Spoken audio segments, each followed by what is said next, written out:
everybody give it up for the amazing Lou Diamond Phillips!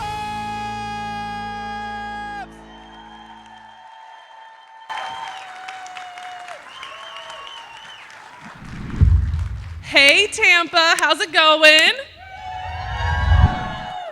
That was sizzling. Sizzling. We were back there sizzling along with the sizzle reel. Well, yes, indeed. Welcome to Tampa. So excited to have you in here. Thrilled to be back. Been through Florida many times for many different reasons, and it's always wonderful to get back. You know, it's hell on my hair, but that's okay. Was one of those reasons you came to Florida to play music? Yeah. Oh my God, you're springing this on me. Were you at one of the gigs? No, but I know that you've toured a lot with your band. Yeah, back in the day, the Pipe Fitters, my buddies from Texas, all the Texas expatriates, they were hanging out in Hollywood in the late 80s and 90s. So yeah, we used to tour the country, and we would almost always start in Nashville because our booker was there, and then we'd like swing down into Florida, and then up the East Coast, and yeah, those were some times. What's the craziest thing that happened while No. touring in Florida? No.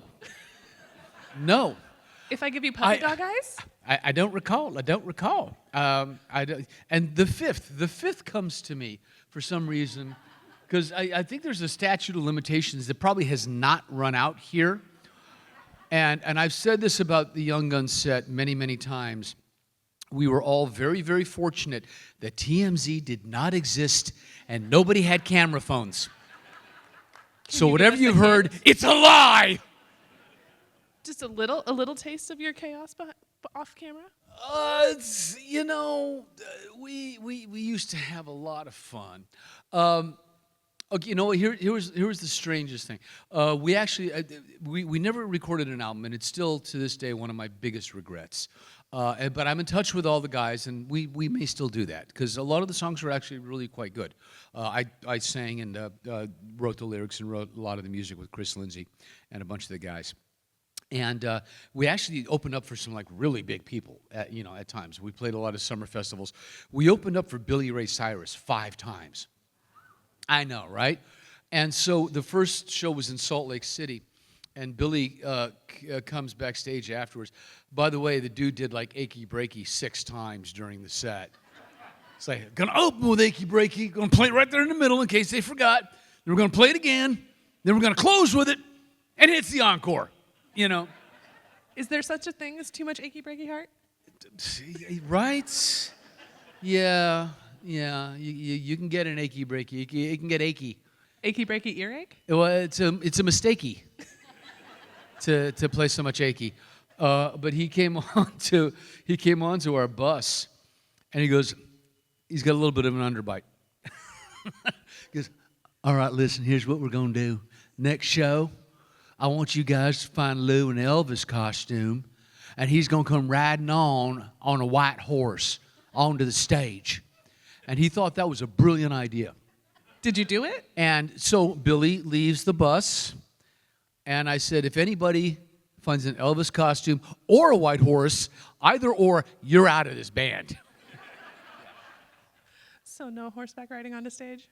And I save that for movies where they can beat me up and do terrible things to me. That tracks. That works. But since we're talking about traveling, I heard that our first question made a very big road trip just to ask you a question. Yay! Glad you got here safely. Step on up to the microphone. Where'd you come from? Hi. Where did you drive? No. No, you flew. No. I'm originally from Connecticut, but I live here now. So, Oh, okay. I think there might have been a little. You didn't come from Connecticut just to see me. Not yet, unfortunately. No. Faker. No. I was given false information. But what's your name and what's your question? Kylie. And my question. Well, first of all, I'm a fan, and my dad is a huger fan, so I have to shout out to him.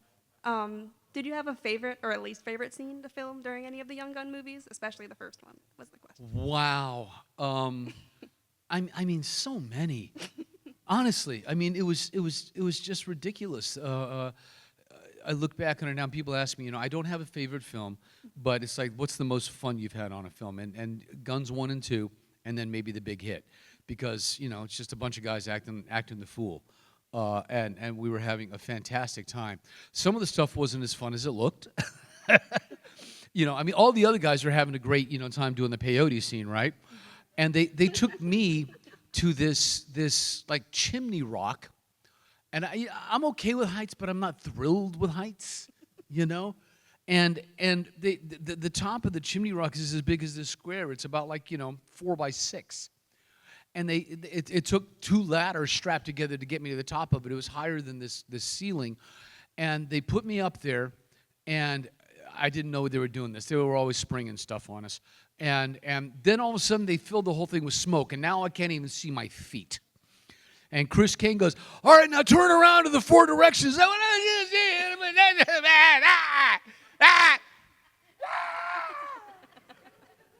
So yeah, that happened. Thank you. You're very welcome. I saw I just online. blew my image with this young woman. Yeah. I saw online that there's a Young Guns 3 in the works. Can you say anything about that? I can. It's a great script. Emilio wrote a fantastic script. I think he had help from John Fusco. Young Guns 3. One of the funniest things is he sent like a little mock-up of the poster where the word young has been shot out. So it's just Guns 3, Dead or Alive, which we often wonder sometimes, But it brings us all up to our own ages. I saw Kiefer just a couple of weeks ago, and he's really, really pissed that he insisted that he die in Young Guns 2. And in such a sort of undeniable way. People go, "Well, Lou, didn't you die at the end of Young Guns 2? I said, you never saw a body, and there was nobody on the spirit horse. All right? That's my story, and I'm sticking to it. But myself and Christian Slater will be back. Plus, I hear that he's putting together some really, really very cool younger names. So, What's it like getting to work with them again and still revisiting this project so many years later? It's a gift. I mean, it really is. I mean, some of the best memories of my life. That first day on the Young Guns film set, that's when I knew I'd arrived. My first 3 films in Hollywood were La Bamba, Stand and Deliver, and Young Guns in that order. And the first 2, La Bamba and Stand and Deliver, were little low-budget projects, and we didn't know if they were going to hit, if they would be successful. And obviously, they both went on to be very successful. But when I got cast in Young Guns and stepped onto that set, I was like, okay, I've arrived. I am the brown Brat Packer. What is it about that franchise that made you want to return for another movie? It was great. I mean, it's, what, one of the things I love, and one of the things I love about conventions, first of all, the fans of those films or other films, from the 80s or 90s, but there's just something special about the Young Guns films that meant a lot to, a lot of young men, of that generation. And now I'm getting the middle-aged guys coming up with their teenage sons going, "I just showed them Young Guns, man," And it becomes this family thing, which is, it's really wonderful. I mean, La Bamba, Stand and Deliver, they have the same effect, where they hold special memories for people with their loved ones. And that's something that I'm very grateful for, because you make a movie in a bubble, it gets out there, you see the numbers, does it make money, does it not, whatever, you read the reviews, but you don't always get to know how it touches people and affects people's lives. And I compare this experience, this con-going experience, to the stage door, having done some theater work, a lot of theater work, where you get to meet the fans and you get to share the fact that, something passed between you, something was shared that was special, and it's a way of you to be able to say hello and for me to say thank you. So it all works out really well. You really are generational, because you've even done stuff for the Wiggles, all the way. So you've got all the generations covered. See, I call myself the Caramel Wiggle. Yeah, right? Because, they're from all down under. Yeah. What color shirt would you wear if you joined I'd Wiggles? be the Caramel Wiggle, wouldn't I? Yeah, caramel, Then you'd all blend together. Yeah, maybe caramel's not the way to go then. You gotta have bright, fun colors for the kids. Yeah, right. No, there's a banana Wiggle already, I just have to be another, what's missing from the fruit salad? Maybe kiwi. I'll be a Kiwi. Yeah, Kiwi wiggle. I love it. Here for it. Hi, what's your name and what's your question? Hey, I'm Brian. My question is, in the Longmire series, what was your favorite scene or episode? Wow. Okay, two things. And yes, I loved every single episode. I'm proud to say, at least in my estimation, it's one of those shows, 6 seasons, there was never a bad episode. Every single one was great. Loved them all. Love that cast. I still see Katie Sackhoff fairly often, as you know, in the con circuit. Adore that woman. God, what a force of nature. Speaking of Aussies, you know, Rob Taylor's from Melbourne, you know, and he's all.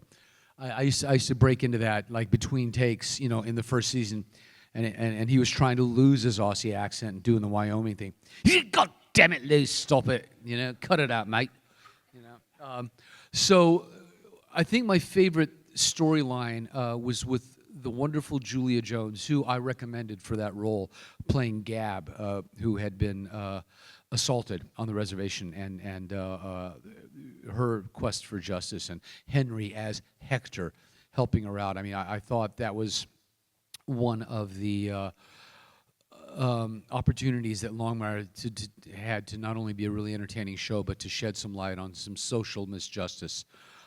Because, you know, MMIW, the missing and murdered Indigenous women movement is still very, very strong, and it's a sad, sad state of affairs. So it was good to be able to focus on that story. Oh my goodness! When we lost the young boy who Henry was seriously considering adopting, that was incredibly difficult. I know that Zahn McLaren and I had a really emotional day filming all those sequences. But then I directed an episode which I absolutely loved. I absolutely adored directing that cast and working with that crew, because that crew, man, they were just crackerjack. They were just fantastic, really at the top of their game. Thank you. You bet. You've done a lot of directing. How has taking the step behind camera helped you when you get in front of the camera and are performing? That's a very good question. Now, it's interesting because it's not my bread and butter, but I did my very first film as a director, a thing called Dangerous Touch, which I co-wrote back in 1990. And I've been in the Directors Guild since '97, so I've been doing it a lot longer than people, expect. Because I wrote and produced and directed in college a lot of plays and a couple of short films and that sort of thing. And so it's something that I've always wanted to do. I've started directing a lot more TV now because, to be quite honest, it's just such a great gig. Couple of weeks of prep, couple of weeks of shoot, and then Bob's your uncle. You're out of there, you know. And you're working with a budget usually on a network television show or a streaming television show that is bigger than anything I ever had as an independent, director. And I love like young, enthusiastic, passionate casts. But also the fact that I've done some very diverse things. I mean, Fear the Walking Dead to Agents of S.H.I.E.L.D. to Kung Fu, the cleaning lady I loved working with because there were a lot of representation, in that cast. Filipinos and, Thai people and, Latinas. My friend Kate Del Castillo was in this last episode that I directed, and we had done the 33 together with the very sexy Antonio Banderas, about the Chilean miners who get trapped. So I spent like 3 months with Antonio Banderas with our shirts off and being sprayed down with water. It was, ladies, let me tell you, I understand. But it's interesting, whenever I direct, my first job is to tell the story. Right there, close second is take care of the cast. But it also always reminds me to be the kind of actor that a director wants to work with, because you don't always get that. I mean, one of my pet peeves is when somebody shows up, they've got a network gig. I know how much they're getting paid. You people struggle for years, take classes, hit the bricks, do all of this to get that kind of job. And now you're going to show up and not know your lines and treat it like a hobby? I'm sorry, that's a cardinal sin to me. So I can't help you as a director then. I can only make sure you get all the words out. you know. But if you come and you're prepared and you're ready and you're excited to work, then I will help you mold your performance and I will make you look really good, you know. What is the most important characteristic you think for a director to have? Do you know how many directors it takes to screw in a light bulb? First-time directors. How many first-time directors does it take to screw in a light bulb? They'd probably call the union first, right? I don't know. What do you think? Probably. That's the answer. A director has to have a point of view. He has to, you know, you have to make decisions, you know, and sometimes the answer is I don't know, and that's okay too. But you're there to serve, and I think having a vision, and doing your homework and being prepared. I mean, it's maybe even more so than acting. It's a journeyman's job. You know, you are there to lead the crew, to inspire the crew and the cast, and get everybody moving in the same direction. And in television, you have to do it in a finite amount of time with a finite budget. You know, you don't get to have the, you know, Oppenheimer, you know, tens of millions and hundreds of millions of dollars. You know. Does your preference for directing and acting vary by genre? This is my stock answer to this. They asked me what's my favorite. You know, I have theater, television, film, directing, writing, whatever. What genre, you know. My favorite genre is the genre of employment. That is Love a very that important one. genre. Love that one. Yeah. Hi, what's your name and what's your question? Hi, my name is Barbara. Yo, I'm so glad you're here. As one Navy brat to another, my question touches on what you just mentioned, where you write, you direct, you act. When you're acting, you're a good guy, a bad guy, so-so guy, whatever guy, background guy. Of all the hats that you've had to wear in your public life or in your, you know, your career life, what one do you like the most, or which one do you, I'd rather not put that hat on at all?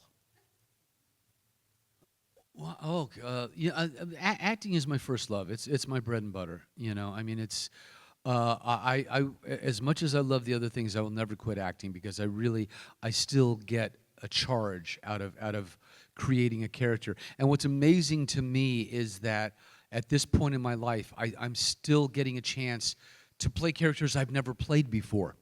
You know, and to go back to my theater fundamentals and build a character from the ground up, and that's exciting. I have a really wonderful little film that's streaming now on Fandango and Apple and Hulu. It's called Et Tu, and I got to work with the legendary Malcolm McDowell, and I play a theater director, which was close to my heart, you know.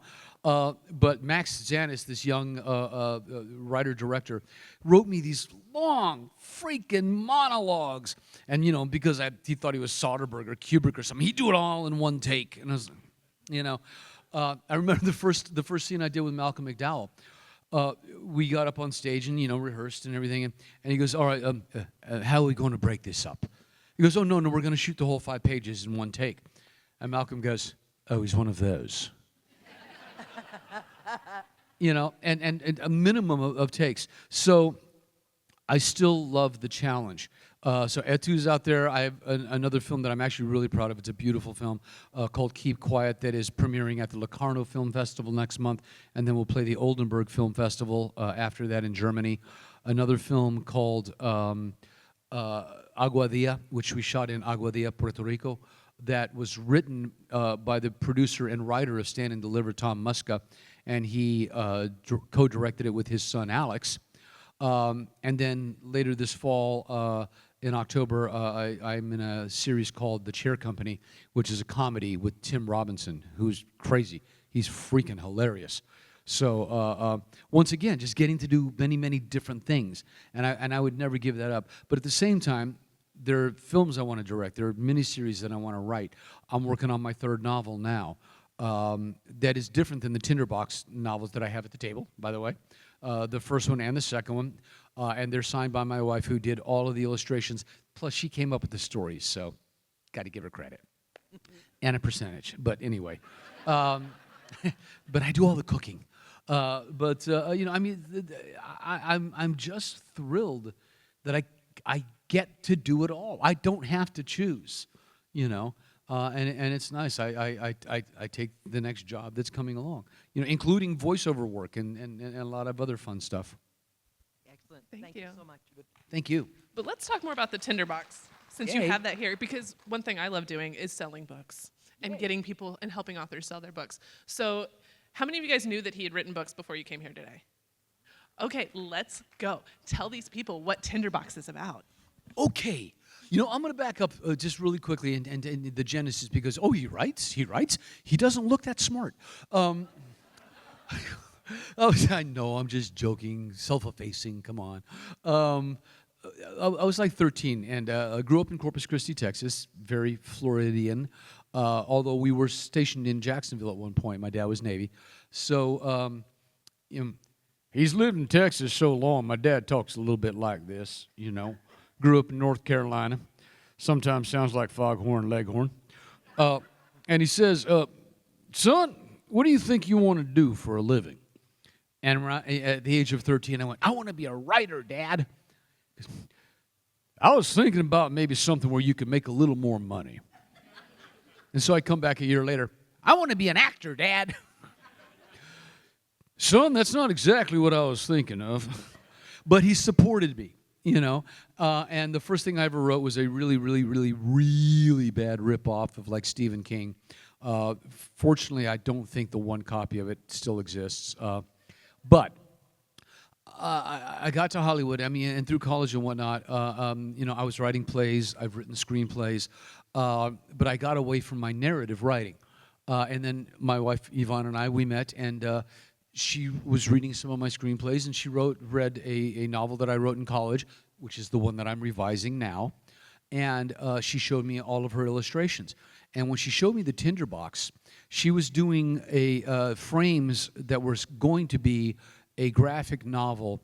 There was a manga version of Hans Christian Andersen's The Tinderbox. So I looked at this and I went, oh my God, this is a movie. Because it reminded me, the manga influence, and this is in the 90s, so she drew them in the 90s. We met in 2004, but she drew them in the 90s, and so she was cool before cool was cool. You know what I'm saying? She would have to go and go to the bookstore and get the anime stuff or order it, through the mail. And it reminded me very much of Star Wars because Star Wars, is such a Kurosawa influence, with Obi-Wan and all the robes and the samurai swords and whatnot. So she said, "Yeah, go right ahead." So I wrote it in space because at the time Game of Thrones hadn't happened, and the first book, The Tinderbox, which follows Hans Christian Andersen's plot, but I do a lot of really different stuff with it, is very much like Game of Thrones meets Star Wars. But I finished writing the movie. And I went, this is so damn expensive, nobody's going to give me the money to direct this. And so my manager said, well, write the book, and then at least you will establish the world. So I started writing the book. 10 years later, my day job kept getting in the way. But during Longmire, I'd written 3 or 4 chapters, and Craig Johnson and I had become friends. And I said, man, I know the doctors, lawyers, dentists, they get this shit all the time. I said, do you mind looking at this and tell me if I'm wasting my time? And he read the first couple of chapters, and he went, no, you need to finish this. And by the way, it was Craig's idea to magnetize the broadswords in the Tinderbox. So the first book did so well. The reviews were wonderful. The audience response was great. That we decided to do a sequel, but I thought we would plunder the fairy tale world again. But then one day Yvonne literally said, what about this? And she told me a plot that was so lifted from between the lines of the first book that it's almost as if we had planned it that way all along. So yeah, I have both books at the table, and Yvonne has signed them as well. There are not many of those out there that will have both of our signatures in them. So, yeah. Is there a book 3 coming in that series? I have a concept of a concept, but I haven't totally wrapped my head around it just yet. Like I said, I'm actually nearing completion on a book that I wrote in college that I was still very enamored with. But then when I look back at the writing now, and I sometimes go, well, wow, you were a pretentious 20-year-old asshole, you know. And so fortunately, you know, I have a lot more experience, a much better sense of humor, you know, and I'm a better writer. But the idea was always good, so I'm redoing that. But it also really affords an opportunity for more of Yvonne's illustrations. But this time, I think we want to go full color. Ooh, that'll be really pretty. Yeah, this one's really sort of set in nature, and it will be very, you know, very botanical and natural. I'm really looking forward to see what she's going to do with it. What's it like for you as a married couple having this shared creative endeavor to work on together?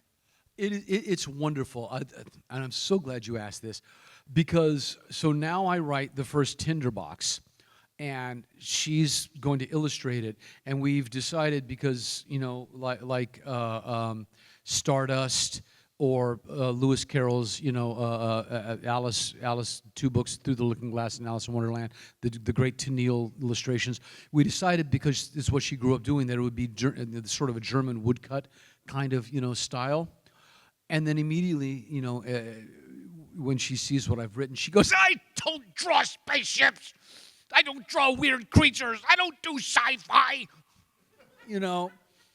And so she was really angry with me.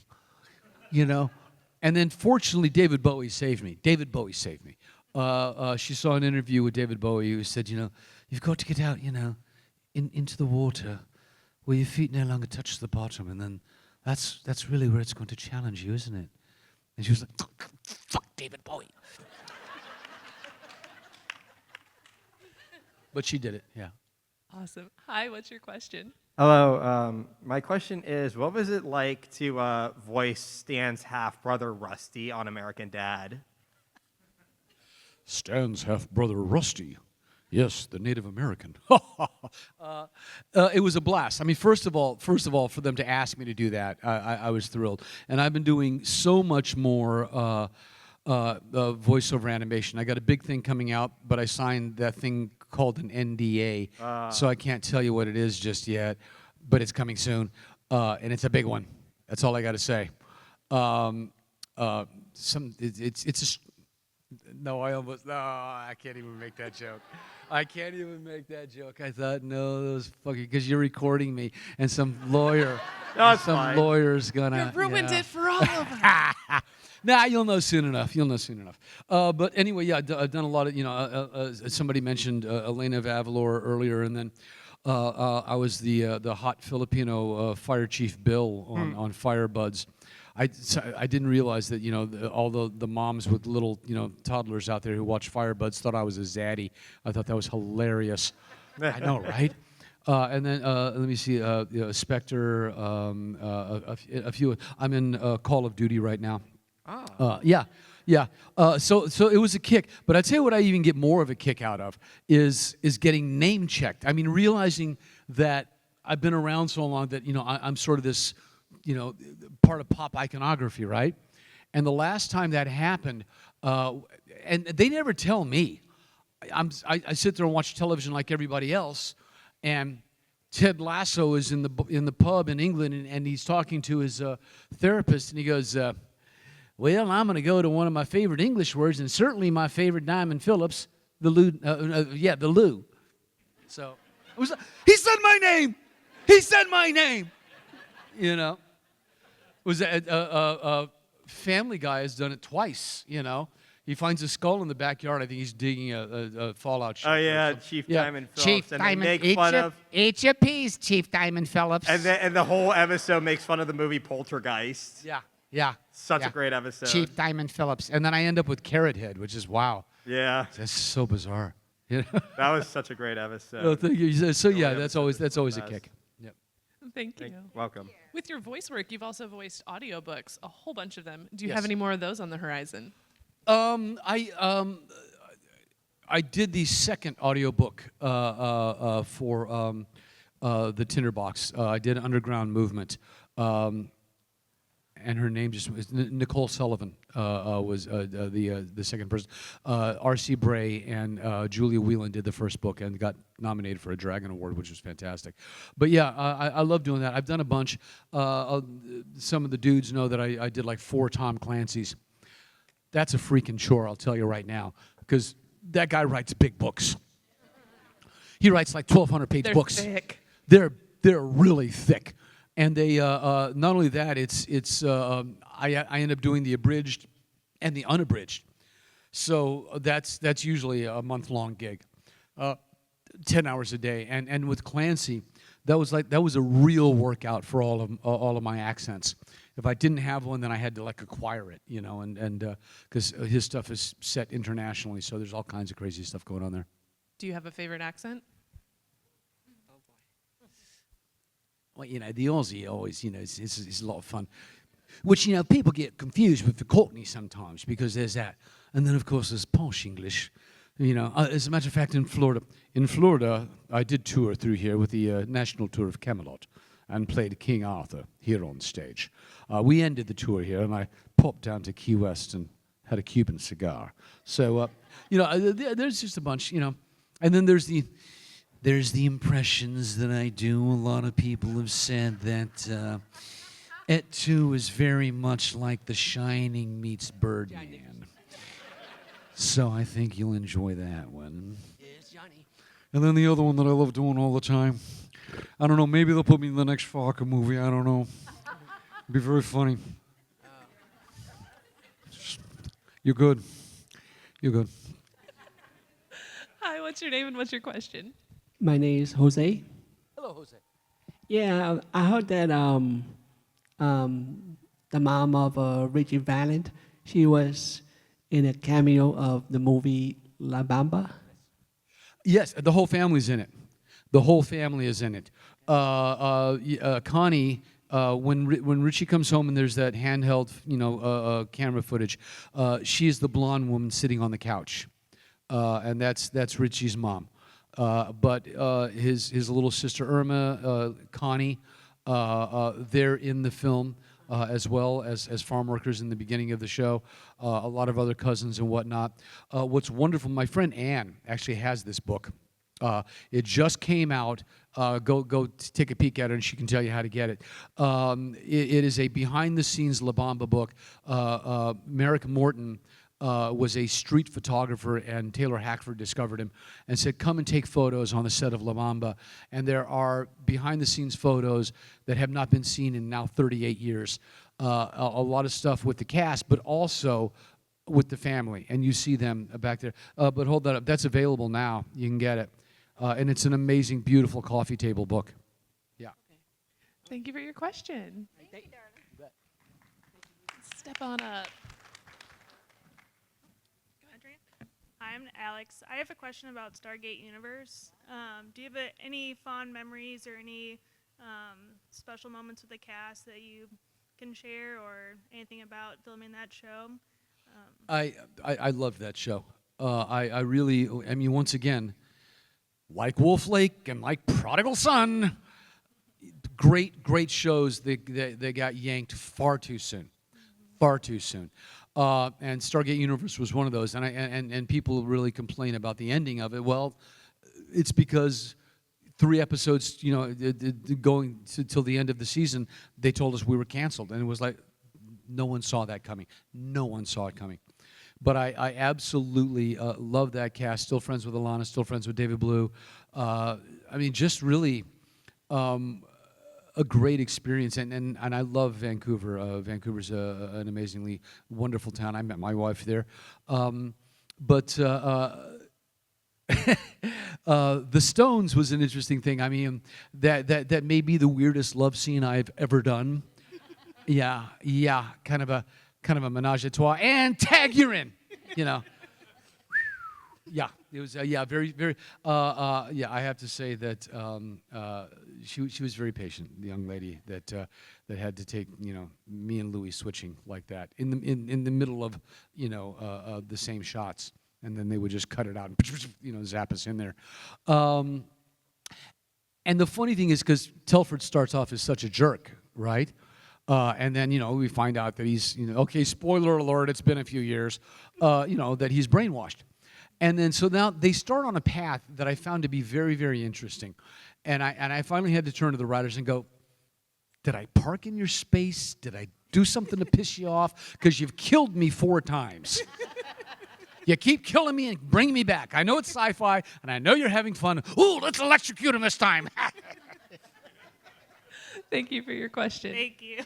Prodigal Son was cut way too soon. Oh,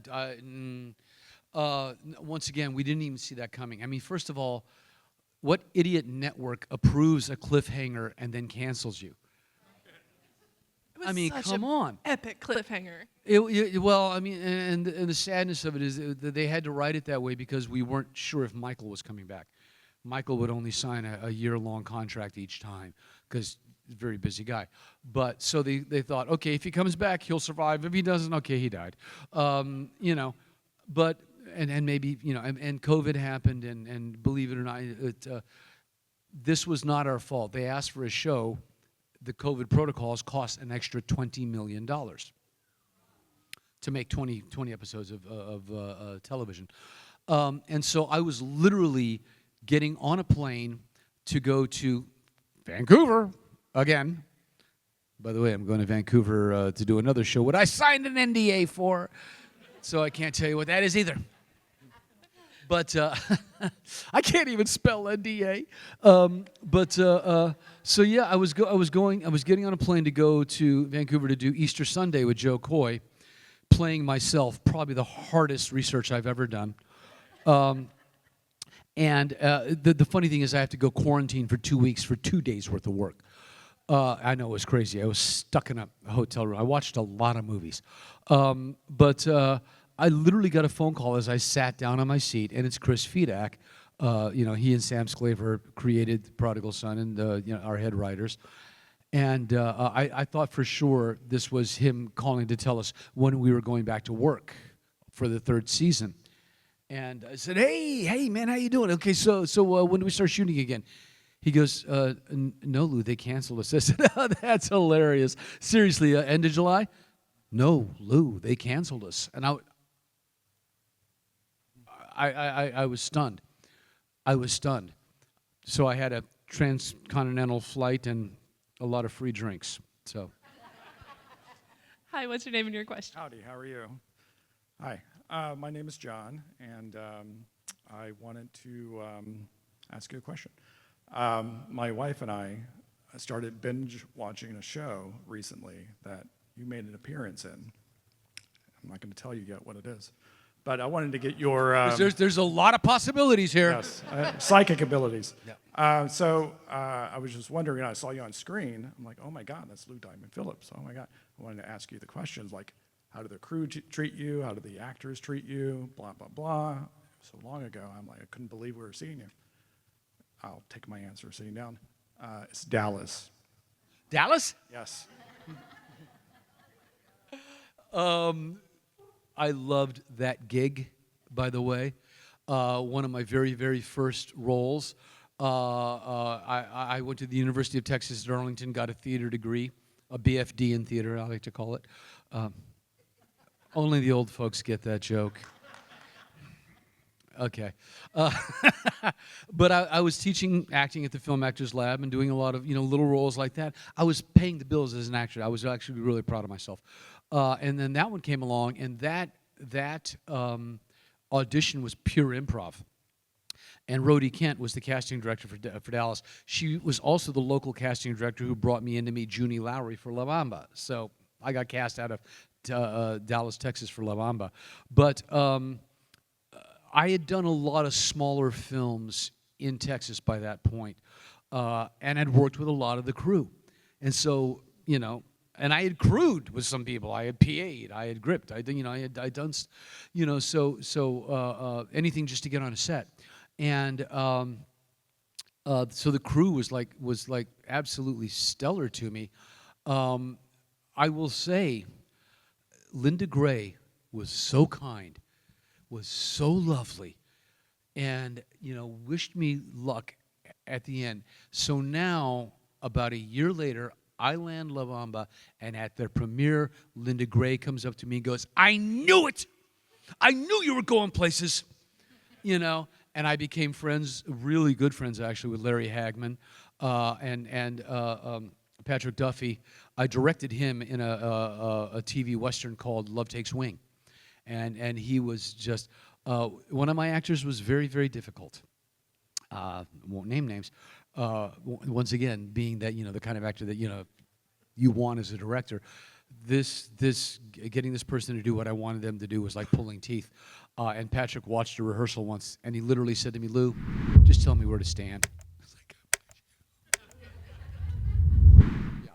So yeah, amazing, but I think the lesson learned there.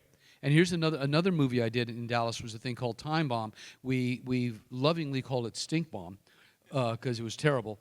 But it was Morgan Fairchild and Billy D. Williams, and both of them have remained friends since then. So early on in my career, I saw how classy some people can be, how generous and warm and without an attitude, and that was a huge lesson for me for when I really treat younger actors like shit now. And with that important lesson, we are out of time. Children come in, that's wonderful. So if you did not get a chance to ask your question, Lou will be at his booth, so you can go ask him there and talk. And what else at the booth? Buy the books. So thank you so much. Give it up for Lou Diamond Phillips. Everybody, one more time, please give a huge round of applause for Lou Diamond Phillips.